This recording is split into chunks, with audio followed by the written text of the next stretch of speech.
Yaş iduk, uzun seperge atlanıp manganda biz.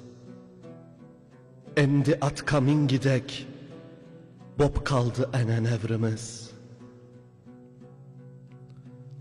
Az iduk, müşkül seperge atlanıp manganda biz.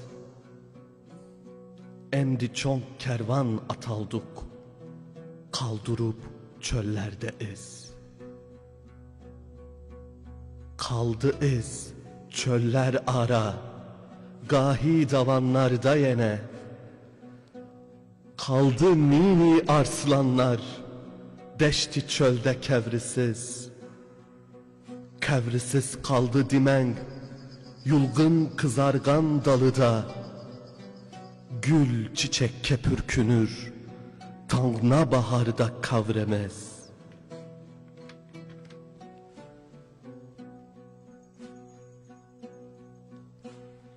Kaldı iz, kaldı menzil, kaldı uzakta hemmisi.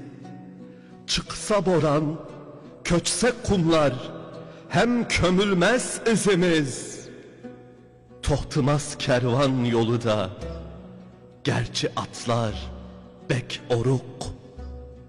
Tapkısı hiç bolmasa, bu izni bir gün nevrimiz ya evrimiz.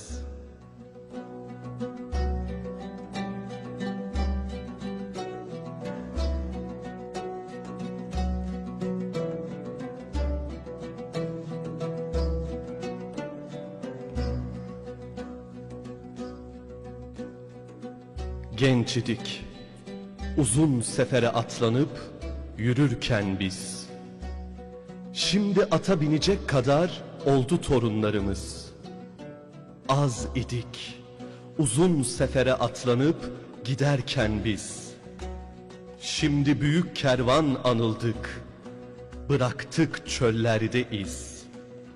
Kaldı iz, çöller arası, kah ki tümseklerde yine. Kaldı nice nice arslanlar, ıssız çölde kabirsiz.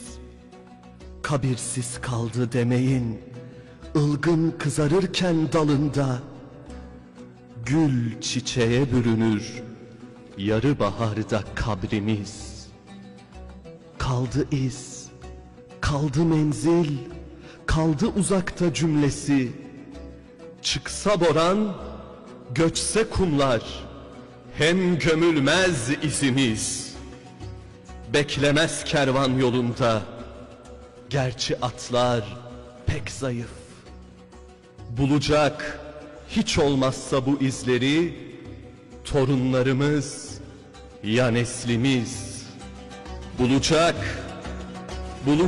hiç olmazsa bu izleri, torunlarımız ya neslimiz.